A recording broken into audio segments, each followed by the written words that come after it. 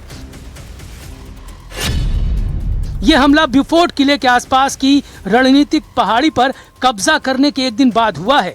मारे गए सैनिक की पहचान 20 साल के स्टाफ सार्जेंट एडम जारफती के तौर पर हुई है, जो इजराइल डिफेंस फोर्स की कमांडो ब्रिगेड की मैगलन यूनिट में तैनात थे।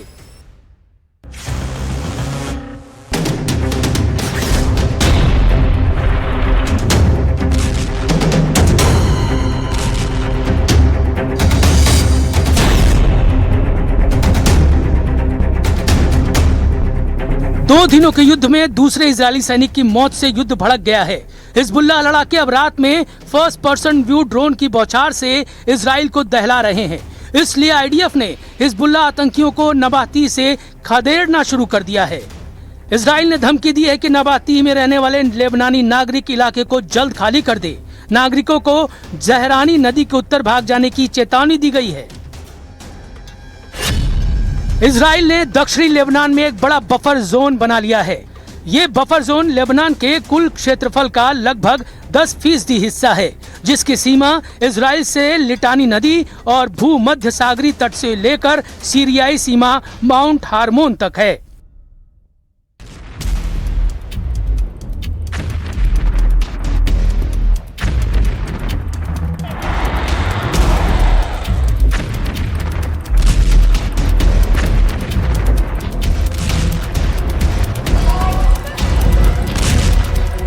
हालांकि हिजबुल्लाह के गढ़ कहे जाने वाले बेरूत में अब भी लड़ाका ग्रुप का कंट्रोल है।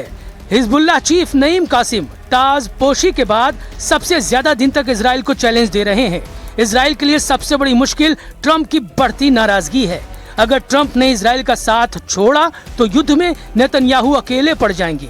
बिना अमेरिका के इजराइल कितने दिन युद्ध में टिक पाएगा समझना मुश्किल नहीं, क्योंकि अब तो इजराइल के अंदर ही नेतन्याहू का भारी विरोध शुरू हो गया है।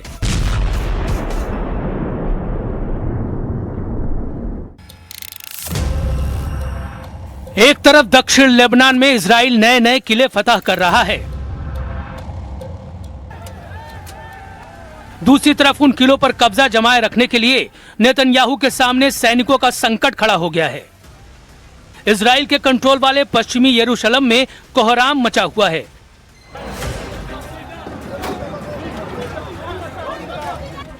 पश्चिमी यरूशलेम में पुलिस बैटन से पीट रही है। ये हंगामा करने वाले हैं हारेदी प्रदर्शनकारी। इन्होंने सेना में भर्ती के खिलाफ मोर्चा खोला हुआ है। हारेदी यहूदियों की रैली नेतन्याहू को बार बार चैलेंज कर रही है।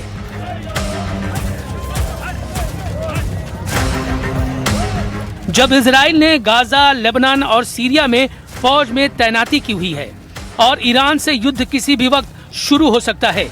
इजराइल की सेना में भर्ती का मुद्दा बहुत गरमाया हुआ है।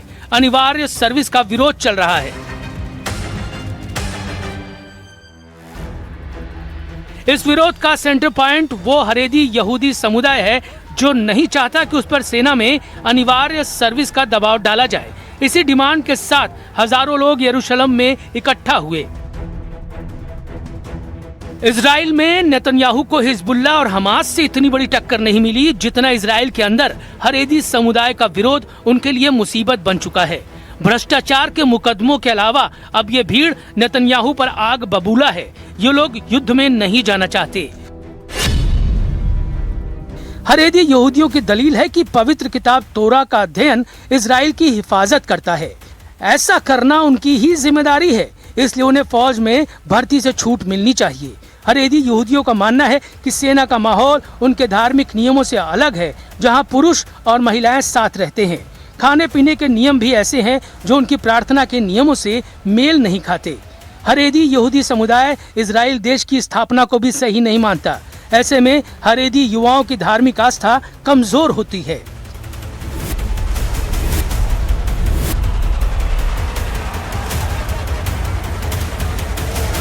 अभी तक हारेदी यहूदी समुदाय को सेना में भर्ती से छूट रही है, लेकिन सुप्रीम कोर्ट के आदेश के बाद इसे खत्म किया गया है।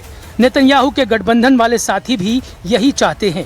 ऐसे में नेतन्याहू सरकार से हारेदी समुदाय की टक्कर तेज होती जा रही है, लेकिन नेतन्याहू की दिलेरी से दुश्मन वाकिफ हैं। फाइटर लीडर कभी भी मुश्किलों से घबराते नहीं।